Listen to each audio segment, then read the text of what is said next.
Olu lusasazo ngqo lweendaba lusiza kwikomkhulu le-SABC e-Auckland Park eRhawutini nazeziphambili. The driver was discharged last night, and we understand that he's been processed by the police. Isebe lezemfundo eGauteng linqinisise ukuba inyikitye eswelekileyo yabafundi kungquzulwano lwesithuthi sesikolo inani layo lihlaziyelwe kwi-12 ukususela kwiingxelo zangaphambili ze-14. I had indicated involuntarily the CV, indicating my dilemma about mentioning where I work. Kambuke ukuxambulisana phakathi kwamalungu ekomiti yesikhawu yepalamente ephanda ngobutshijolo kwinkonzo yesipolisa nengalo yomthetho kweli kunye nengqina lanamhlanje umnumzana Robert McBride owayeyintloko kukhala wamapolisa i-IPID.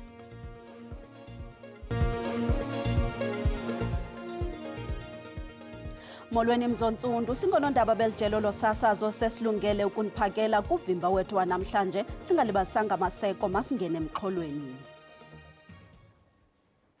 Isebe lezemfundo eGauteng linqinisise ukuba inyikitye eswelekileyo yabafundi kungquzulwano lwesithuthi sesikolo inani layo lihlaziyelwe kwi-12 ukususela kwiingxelo zangaphambili ze-14. Le nyewe yehle phambi kwentsimbi yesixhenxe kusasa izolo kwindawo yase-Vanderbilt Park nebandakanya iteksi ebithutha abantwana ukuya esikolweni kunye nesigadla. Isithethi sezemfundo eGauteng uSteve Mabona uthe abafundi abali-11 baye bafunyaniswa, omnye kumaxhoba useza kufunyaniswa nanjengoko iintsapho zikwinkqubo ethiwa ximvakalelo yokuhlola imizimba yabantwana. Abakwantsasana bathi bavula ityala lokubulala ngokungenanjongo logama bobabini abaqhubi ababandakanyekayo bephantsi kophando nezithuthi zikuphononongo lophando-nzulu. The driver was discharged last night, and we understand that he's been processed by the police. We can confirm that the number of learners that passed on, it's 12. And out of the 12, we have one child that is unidentified. We're still trying to make sure that we identify, working with the families. Kananjalo umbutho wophando nobutshantliziyo kwezemfundo i-Equal Education uxinanise ukuba esisaquphe soqula ukubhode sibethelela isidingo semigqaliselo eqatha ephathelene nokuthuthwa kwabafundi ukuqinisekisa ukhuseleko lwabo phambi kweziganeko.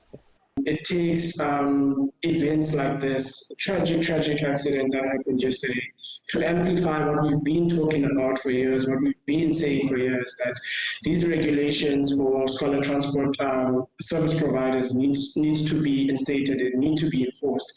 Ukanti ke nguwelewele wemibuzo engaphendulekiyo kwisizwe esithe nkamalala ngexa inxeba ligxixa kubemi beli ngokuphathelene nale ngxabakaxaka. That guy who takes is the one that caused the problem, just because you can't overtake road like this, you see. And you know this road most of the time those guys from trucks they're using. Yeah, it's painful. How come you overtake this? And you know you have a lot of kids there. Bambi bathi sithini na ukuqinisekisa abafundi bayababuye ngokukhuselekileyo ezikolweni. Bambi bathi xa abaqhubi bengakhathali ezindleleni bathini ngekamva lesizwe. Kambe ke iyasika inimba yobuzali kubanye ngelithi uthini na umzali ukuphila ekwahlukaneni kwenyama nomphefumlo kumntwana ongenakuphinda umthathe ndawo obesendleleni yokudityaniswa kwengqondo nekamva eliqaqambileyo. Ndimlo Lilitha Ntsundwani kwindaba ze-SABC eGauteng.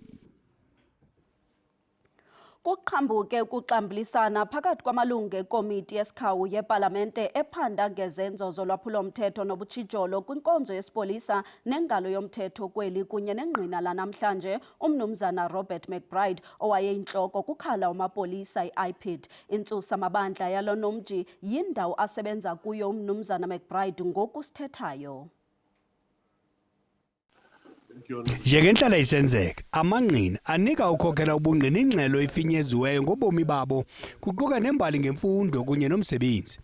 Kujijiso nezisuka nje xa kufumaniseka ukuba isipi kaMnumzana McBride inengxelo endala, kuquka nokuba akukho zinkcukacha zokuba usebenza phi sithetha nje. Ibelelo cekwa likanam nawe phakathi kwakhe namalungu epalamente. Mnumzana McBride uthe umthetho wendawo asebenza kuyo kokuba igama lalo ndawo libe indaba yakwamkhosi nakubeni athe yaziwa nguye wonke ubani ukuba usebenza phi kanye kanye. I had indicated in volunteering the CV, indicating my dilemma about mentioning where I work. I indicated that most of the honourable members know it. It's public knowledge. Yeah, Yes, sir. but you are not allowed to mention it, even if it's public knowledge. Yes, sir. Okay. I'm not, but it has been mentioned now. Yeah, I understand what you are saying. Isaqhuba leseshoni kaMnumzana McBride nekomiti yeSikawu yeParlamente ephanda izenzo zolwaphulomthetho ubutshijolo kwinkonzo yesipolisa nengalo yomthetho ngokubanzi kweli nezenziwa ngumkhomishana wamapolisa KwaZulu-Natal uNjekele Nhlanhla Mkhwanazi kuJulayi wenyaka ophelileyo. Ummi waseZimbabwe nowaziwa njengesidlwengu sakuFacebook udutyulwe wabulawa ngempelaveki ngelixa egrogrisa amapolisa ngemela kwilali yasembutho kuTsolo eMpuma Koloni. Kutyholwa ngelithi uye waxhwilwa wadlwengula wasetyhini oneminyaka engama-24. Ixhoba lakhe liye lahlangulwa kwesiseleku. Le ndoda kutyholwa ukuba ibingena kumakhasi onxibelelwano ikhangele ixhoba yakulibona ilithembise ngothando luzela ubusi neparadesi enaphakade. Emva koko ilinike imali yokukhwela lakufika ilixelele ukuba akukho thando ngandawo apha kodwa yena uza kuthengiswa aqalise kulidlwengula wakugqiba alibulale. Kuthiwa ebekubhalela kwi-inbox kuFacebook atsho uba uyakuthanda nawe sogqiba kunika imali, then the next thing athi yiza kuye uze kuyisuka elibodwa wakhwela iteksi. Xa ifike emthatha wamdibana nalo mntu wakhe. Xa begqiba ohlika eteksini ke ngoku yamxelela le boyfriend uba mna andithandi wena ndizokuthengisa apha. Yabe seyiqalisa umripha kwangoku bengekafika endlini. Umnikazi wendlu uNomfusi Rhangana uthi wothukile sesisiganeko. Siva le nto ubugebenga abantwana babantu. Lithi ipolisa kum. Usavuma abathandathu kodwa ukhona lusisa mtyhila apha efowunini wesixhenxe. Sifuna uqiniseka ukuba basixhenxe. Asivunywa ke singena, sivunywa siye kwakulandwa. Amapolisa athi mathathu amanina esele ebulewe afunyanwa ethe tywa emathafeni kule ilali. Abahlali bothukile kodwa nangona kunjalo baqhwawele izandla amapolisa ngokukhawuleza ukuba asabele kule nyewe. Bathi baceba ukuba wonke umuntu ongummi wangaphandle ongenampepha mvume okulelali ukuba abakhwelele. Siqulunqa into bangaba umuntu ongengwalapha ofike engenazo impepha ezinkuthasayo bangaba makebe lapha sathe sabe siqulunqa into bangaba mabaske baphume apha elalini. Ayisiganeko sokuqala esisa recently 3 days back. Yes, isiganeko esisesinye silandela ezinye iziganeko esenzekileyo kwalapha ekuhlaleni nje. Singenalwazi ke apha thina. Kuvulwe idokhethi yophando ngolwaphulomthetho kakumanina kule lali. Logama icandelo lophando ngezenzo amapolisa i-IPID iza kuqhuba uphando ngezityholo zokuba umrhanelwa uswelekele ezandleni zamapolisa. Ndinkululeko Nyembezo, iindaba ze-SABC kuTsolo. Kwalapha ezindabeni, izikhukhula zinyanzele amawaka abantu kuba bashiye amakhaya abo eMozambique, abanye behlangulwa phezu kwamaphahla ezindlu zabo. Kodwa ngoku masithume umntwana evenkileni.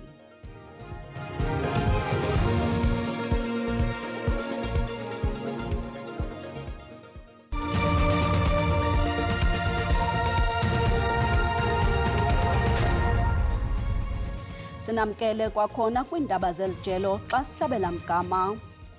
Abahlali kwindawo zaseGeorge eNtshona Koloni bathi bafuna ooceba ababonakalayo nabathwala uxanduva bazimisele ukulungisa iingxaki zabo zamihla le. Oku phambi konyulo lovalo zikhewu lwangomso kwaWard 17 noWard 27 emva kokuba ooceba be-DA belahlile ngo-Okthobha nangoNovemba nyakenye ze bakreqa kwi-Patriotic Alliance. Abahlali kwingingqi yaseConville nasePakalstop bathi izithembiso ezenziwa phambi konyulo ziphelela emoyeni emva kwevoti. Bambi baziva bengenalo ilizwi kwibhunga likamasipala nangona bekhona woceba. Ek het al by van die raadslede gevra maar hoekom? Uthi kudala bafaka izikhalazo zasekuhlaleni koceba bangaphambili, kodwa akukho namnye owazama ukusombulula ezo ngxaki. Elinye izinyo eliqaqambayo yintswelangqesho noxhoma kwamaxabiso ezinto ezithengwayo. My groot probleem is ons kinders. Uthi inxalabo enkulu kukuba abantwana babo abafumani imisebenzi kuba kuqeshwa abemi bangaphandle. Amaqela ezopolitiko abile soma uzama utsala abavoti. And having been on the ground now with our candidates, they're precisely the right people to do that job. What you don't want is someone to be elected and you don't see them for another 5 years. Our people are fed up of the tricks of the Democratic Alliance. During elections, they put hold on some of their policies, especially the ones to break down Wendy houses, the one to block people's electricity. And after the election, our people are back to normal. NgoLwesithathu kuza kubanjwa unyulo lovalo zikhewu kwaWard 17 nakwaWard 27. Lo gama olukaWard 16 luza kubanjwa kwinyanga ezayo. Kwiindaba ze-SABC ndinguSiphiwe Wobasi eGeorge. Urhulumente womanyano lwephondo laKwaZulu-Natal usemngciphekweni omkhulu kuba ujongene nesigrogriso esikhulu kususela oko wasekwayo. Amaqela akumanyano ayaxalathelana ukuthethathethana neNational Freedom Party ngelizama ukusindisa olumanyano. I-ANC ichaze ingxoxo eziqhubekayo ne-NFP njengeziyimpumelelo. Isinqumo sakamuva sokuhoxa kwe-NFP kuhulumeni obumbano kwaZulu-Natal sesiqubule izinxushunxushu. Isihlalo se-NFP esisodwa eshamthetho simqoka kakhulu kuhulumeni obumbano. Leli qembu lizwakalise ukuthi izinkinga kuhulumeni yizona eziholele ekutheni lithathe lesinqumo sokuhoxa amaqembu ayingxenye yawo lohulumeni asezingxoxweni ne-NFP ukuzama ukugwema ukuhlakazeka kwawo lohulumeni. Kukhona i-NFP okubekile okuyizinto ethi ifisa ukuthi thina njengabayingxenye ye-GPU sizibuke esingazibiza njengokuthi izinto ezingaba ama-concerns e-NFP. Ngokunjalo nathi sibe nezinto esizibekile. Kodwa kube umhlangano ohambe kahle kakhulu. Umabuya khulu uthi unethemba lokuthi sizokutholakala isixazululo kulezi ingxoxo njengoba ziqhubeka nje izingxoxo ze-GPU. I-NFP nayo isabhekene nezinkinga zangaphakathi eqenjini. Leli qembu alikasikhiphi isinqumo ngekusasa likasihlalo walo esifundazweni uMbali Shinga. UShinga wawushaya indivu umyalelo weqembu wokweseka isiphakamiso sokungabethembi ubuholi bukandunankulu esifundazwe uMnumzane uThamsanqa Ntuli. Kanti-ke ngesonto ledlule usihlalo we-NFP kuzwelonke uMsowenkosi Mkhabela wasingatha isithangami sabe izindaba eThekwini. Iqembu lithi wayengagunyaziwe ukwenza njalo. Umhlaziyi wezombusazwe uSolwazi Bheki Mngomezulu uthi ukungabi khona kozinzo ngaphakathi kwe-NFP kuzoletha izinkinga kuhulumeni obumbano. As things stand right now, you have the ANC, the DA and the IFP having consultation with the NFP, counting on the fact that the NFP is disjointed. Then on the other hand, you have the ANC, you have the MK party and the EFF working together, and then with the possibility of discussing also with the NFP. So then in that case, then ordinarily the NFP is supposed to be a kingmaker, but because it is disjointed, then it means that nothing is settled. I-National Freedom Party ithi izokusingatha isithangami sabe izindaba ngemphumela yezingxoxo maduze. Izikhukhula zinyanzele amawaka abantu kuba bashiye amakhaya abo eMozambique. Abanye abahlali baye bahlangulwa besuswa phezu kwamaphahla ezindlu zabo kuba amanzi besonyuka egquma ngokupheleleyo indawo zokuhlala. Imizamo yokuhlangula isaqhubeka njengoko imvula emandla isaqhubekeka. Izikhukhula ezinamandla ezibangelwe zimvula zamihlale zinyanzele amawaka abantu ukuba bashiye amakhaya abo kwindawo ezithile eMozambique.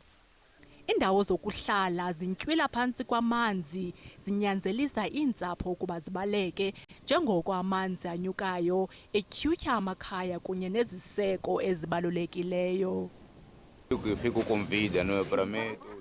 Okona kungundoqo kukuba ndiyaphila onokunceda uza kwelula isandla nguThixo owaziyo ukuba ithini injongo yoku. Amaqumrhu ohlangulo kunye namavolontiya asebenze ubusuku nemini esebenzisa inqanawa ezinesantya kufikelela kubantu abavalelekileyo nokubathuthela kwiindawo ezikhuselekileyo. Ndiziva ndingcono ndishiya le ndawo nanjengoko ndingayazi into yokokuba kuza kwenzeka ntoni kwakuhlwa apha kusesichengeni. Umanyano lwehlabathi iRed Cross kunye neRed Crescent bathi bangaphezulu kwe-620,000 abantu abachaphazelekileyo. Sihlangule izihlwele zabantu sabazisa apha, siye sababhalisa, sabanika nokutya. Ongenazo izalamane zakhe siye samthumela kwindawo yokhuselo. Umongameli uDaniel Chapo ukhethe ukumisa uhambo lwakhe oluya eDavos ukuze ajongane nale ntlekele. Ebalula ukuba kusindisa imiphefumlo yeyona nto emandla ngoku. Nanjengoko eli lithwaxwa yintswelangqesho ingakumbi kulutsha, sitheke Marcus Khwebe ugcisa lobuchule bezandla uMncedi Madolo nelithela kuthathela kulo ukufundisa ngesakhono sobugcisa kubantu abatsha. Le nzalelwane yaseDikeni ikwafundisa ngembali namasiko abantu abamnyama. Ndizibulisele kuwe Mncedi, sibulele nangexesha lakho. Khasele usixelela kabanzi ngalo msebenzi wakho owenzayo. Enkosi Sisilisa, ndibulise nakubabukeli emakhaya. Umsebenzi endiwenzayo uqale esikolweni ndiyendafunda nam. Ndafunda eWalter Sisulu University. Ugqiba kwam ndazibona ndingumntu apha ofuna ukungena kusebenzeni. Hayi uqeshwa kodwa ndizifundele indlela yokusebenza. I-art ke iye incede umntu akwazi ukuba yi-entrepreneur lasemzini. Apho ukwazi ukuzenzela indlela yakho yokusebenza, ukwazi ukuzenzela indlela yakho yokwenza imali, usebenzise isakhono eso siphiweyo ngumdali, ukwazi ke ngoku nokuphuhlisa ifamily le yakho. Kutheni ke bhuti Mncedi ukubone oku kubalulekile into yoba ufundise abantu abatsha hayi abantu abadala?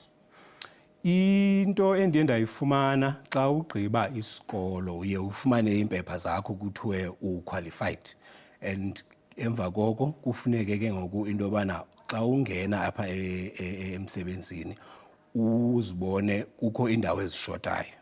Ezi ndawo zishotayo ke ngoku zona ziye zigxile kakhulu kwi-business specifically, apho kufuneke u-understand into ezifana ne-finance, apho kufuneke u-understand izinto ezifana mhlawumbi nendlela yokuthetha xa uphakathi kwabantu, nendlela yozithengisa. Ezi izinto azikho kakhulu kwi-CV but funeke ube nazo wena isiqu ezi endawuzifumani ke ngoku esikolweni. Mna ndiye ndayibona into yobana mhlawumbi yindawo lena eshotayo apho umuntu ofana nam angakwazi ungena kuyo. Impukane ezuluhlaza zithi izingqi zakho ziyavakala nakumazwe angaphandle ngalo msebenzi uwenzayo. Qaba usicacisele ngoko noba ufikelele njani kwelo nqanaba. Emveni koba ndigqibile isikolo ke kwanyanzeleka into yobana ndize eRhawutini. Apha eMzantsi Afrika phakathi kweRhawutini neKapa zezona ndawo apho ungakwazi ukuphuhlisa icareer yakho uyise phambili kakhulu. Kulapho nakhona abantu abasuka phesheya abaye bathi xatha khona eKapa naseRhawutini. So xa ukhetha indawo ezinjalo uye ukwazi ngokudibana nabantu belizwe lonke. Nam ke ndiye ndadibana nabo sakwazi usebenzisana ngendlela kwafumaniseka into yobana umsebenzi wam uwela aye naphesheya. Abantu abatsha abanomdla wokungena kwesi sakhono lezobugcisa okuso bangakufumana phi?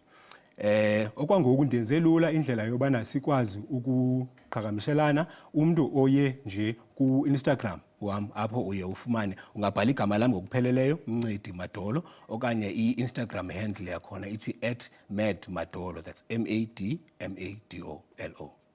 Sibulele kakhulu bhuti Mncedi ngexesha lakho. Bulela mna sisi. Enkosi mawethu ngokusiboleka kwenu indlebe, siphinde sidibane kwixesha elizayo kamnandi.